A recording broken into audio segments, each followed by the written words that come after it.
Hey everybody. A few of you mentioned that you are either beginning or learning to improve a little bit in your respective Magplars. So I will go over some of the things that I've kind of learned over the course of time that I've been running on my Magplar.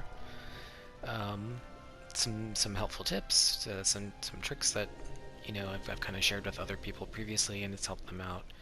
Um, but yeah, so and just to preface this, this is just my personal way of going about my tune here. So there's going to be lots of other things out there that people may be doing differently, things that might even push your numbers even further.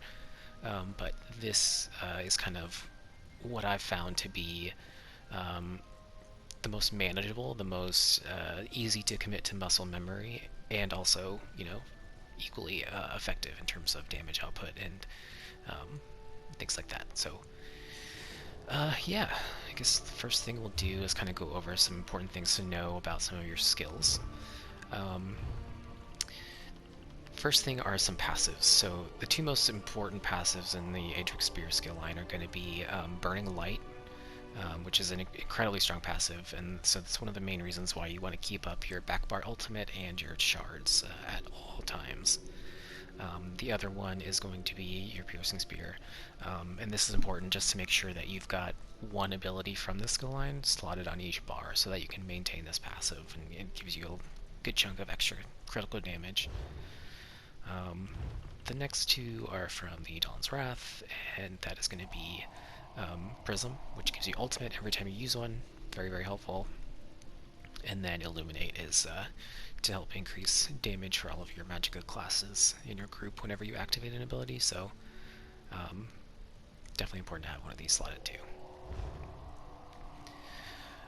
One of the first things that I know people can struggle with, and this is just kind of in general with a lot of magic classes, is your spammable. So LE Weapon, it's very strong, but it does take a lot of practice to get used to and to learn to weave without really thinking about it too much. Um, the way that I kind of mastered this was to kind of think of your spammable and your general rotation um, as a heartbeat.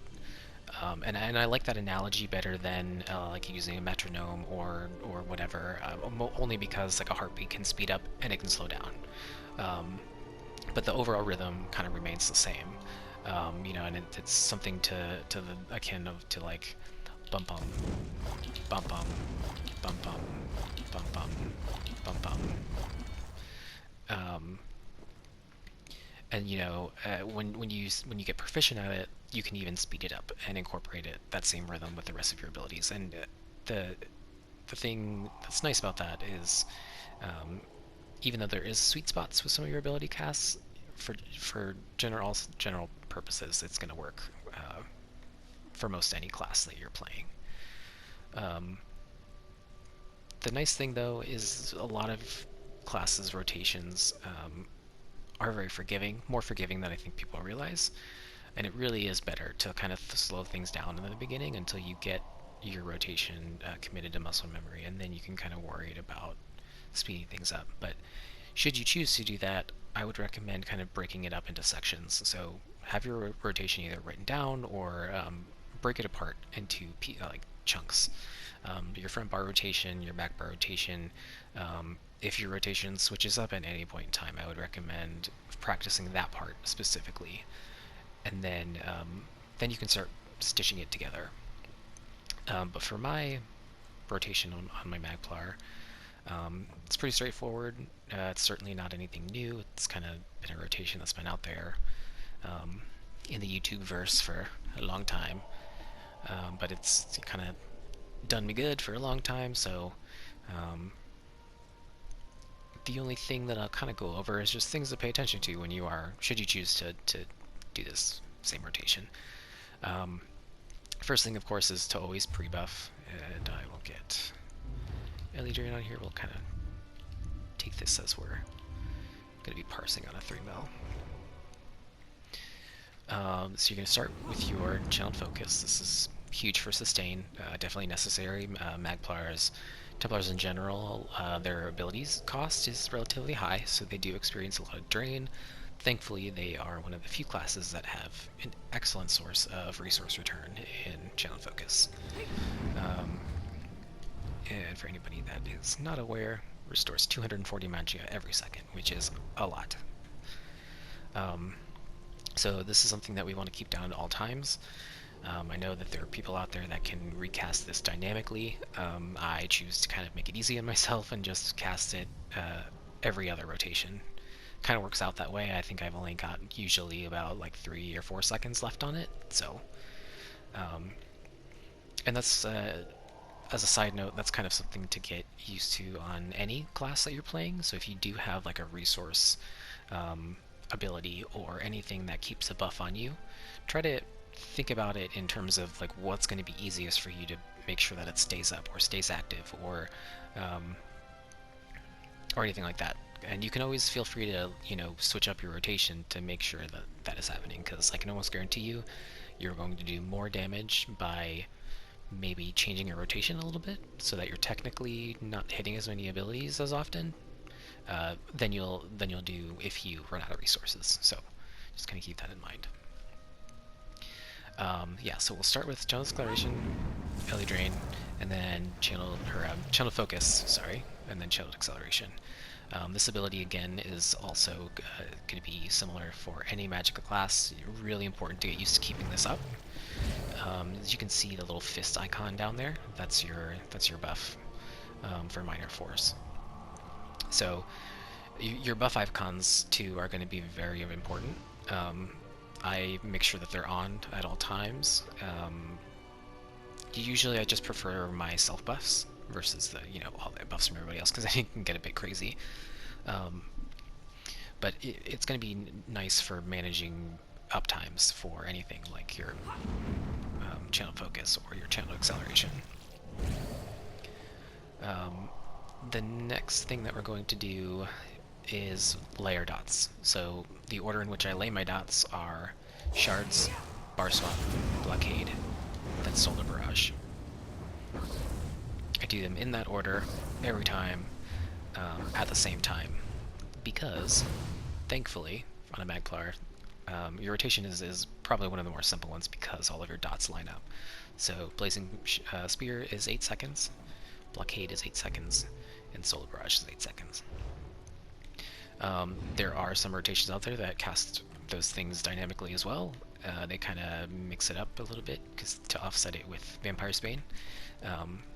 So a lot of the times if you look up other rotations, they'll have Solar Barrage on your front bar and Vampire's Bane on your back bar. A lot more bar swapping involved. Not my thing. So I just do things a little differently, but the nice thing is, I don't know if you noticed, but when you cast Solar Barrage, there's a handy dandy little icon that happens there. And that's going to be your cue when you need to reapply your dots.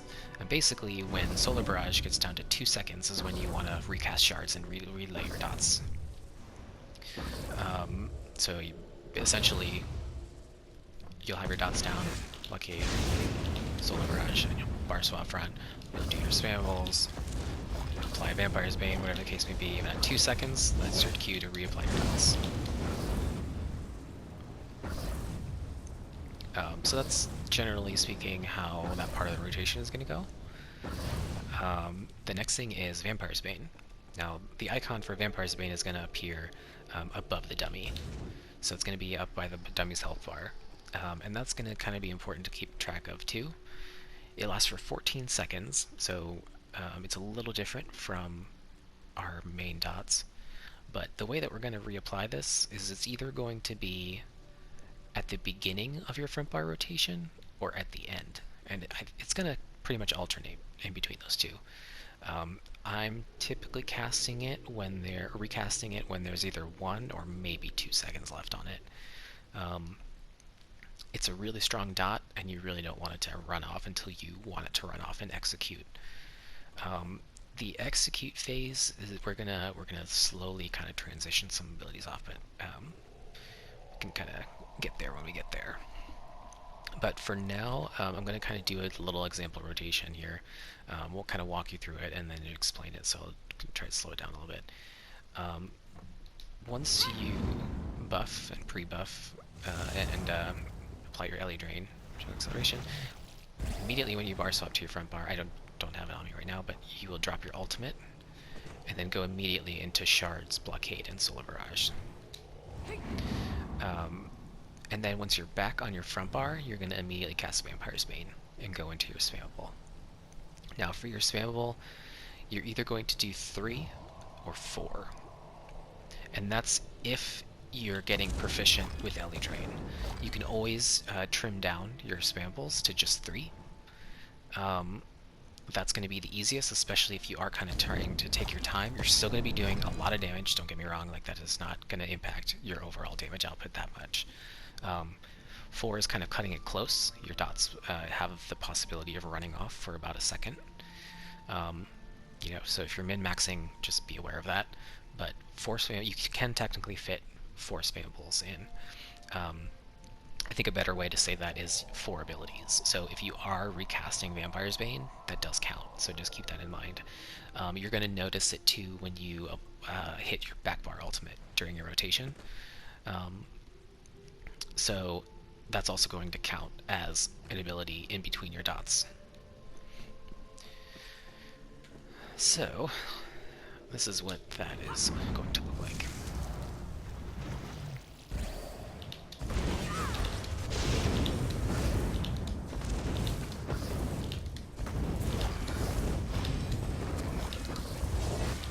I'm going to recast LE Drain. See, we've got 4 seconds left on our Vampire's Bane. 3. And I'm going to recast that now into a Shards. Bar swap back.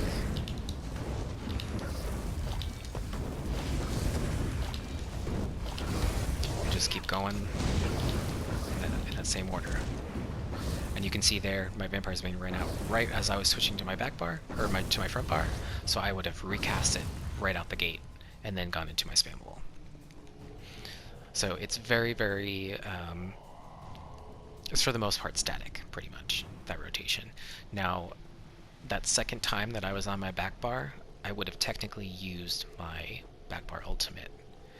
And that ultimate is also going to be something that is up pretty much every other rotation. So it's very, very predictable. The Magplar's rotation is very predictable once you kind of get used to it. And the good thing about that is you can really anticipate when a lot of your abilities are going to either run off or be ready to use, which is just going to make it much easier to commit to muscle memory. So the thing that I love most about the Magplar is that it's so second nature, and it was really, really quick when that happened. So it's definitely one of the least intimidating classes out there right now. Okay, execute. Execute, you want to start your execute around 35% is when you need to start considering your execute rotation. 35% on some things can go very quickly, 35% can, and below can sometimes last a long time. So for the 21 million dummy, for example, you're going to kind of transition yourself. So from 35% down to about 25%, you're going to want to kind of maintain the bulk of your rotation, but instead of your spammable LE weapon, you're going to be using Jesus Beam. At 35%, I like to cast, or whatever state your Vampire's Bane is in, at 35%, I like to do a full execute rotation and then recast it one last time before dropping it completely. So for execute phase, it's going to look something like this. You're going to have your dots down, your buffs, your Vampire's Beam, and your spammable is going to be Jesus Beam. 2 Jesus Beams, reapply your dots, 2 beams, dots, so on and so forth. You're going to use your back bar ultimate when it's up, and then just keep doing that. Now, from 25% and below, I will usually drop Solar Barrage, and it'll just be Shards, Blockade, your Backbar ultimate, and 3 Jesus Beams. Now, the only time that you're going to be doing 2 Jesus Beams is when you use your Backbar ultimate. So, Crescent Sweep, and one of the main reasons that we keep this up is not just because it does do a lot of damage, but it also procs the Burning Light passive. So your Shards and your Backbar ultimate ticks of damage will all proc Burning Light, which is really important. So essentially, once you're at 25%, your rotation is going to look something like this.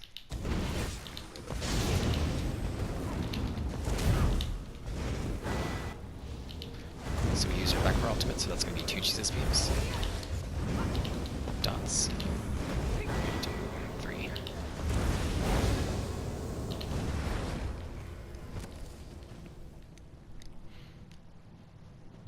And that's pretty much it for the most part. Your front bar ultimates, I have Shooting Star here. It technically does a little bit more damage over a longer period of time. So it is really strong, but it also plays into the Mage's Guild passive, which just gives you a little bit more recovery. It's not anything too crazy. But 4%. So you can use that definitely if you have Mage's Guild leveled. If not, you can use a Destruction Staff ultimate. It's really up to you. That one, it was going to have a lot more cleave, so I kind of swapped those out interchangeably. Other skills to kind of note here. I do use Puncturing Sweeps a lot for certain things. Arena content. Most of the time I'll swap out Solar Barrage for Puncturing Sweeps on my back bar, just kind of as an emergency. If I get overwhelmed, I'll have my damage shield here. I can shield up, jabs, jabs, jabs, get some health back, without having to do something like Breath of Life, which is, why heal when you can damage and heal.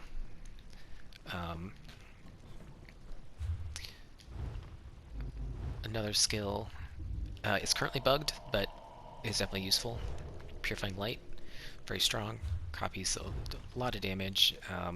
Sometimes in trials, though, if it copies too much damage from everyone else, you won't get that final tick, which really sucks. But it's surprisingly also a very good heal. I know in SO, I like to run this VSO. I'll attach it to like a lot of enemies at once, and then once it pops, there'll be like these nice little healing pools around to kind of help everybody out. Also, since your Purifying Light is kind of spread out, it's got a better chance to actually explode and actually do damage. So for certain content, I like to swap that out too. The other morph of Vampire's Bane is Reflective Light, and it will actually attack 3 things. It's good cleave, so for things with big trash pulls, VMAL, I will usually change this morph. Same for the other morph of Jesus Beam. It'll actually heal you for 20% of the damage, which is great for VMA, great for arenas, or great in general. It's still going to do a lot of extra damage. The only thing that's different is you don't get the extra 20% more damage that's based off of your current magicka, which sometimes in the boss fights you're not going to have a lot of magicka left, so at that point that extra passive there is not really useful. So your call there, which morph you want to go with for Jesus Beam. But that about wraps it up. I mean, if there's anything else that you guys have questions about, just definitely let me know. Or if you just want to have like a one-on-one jam sesh, I'm always down for that. So, but yeah, happy magplaring.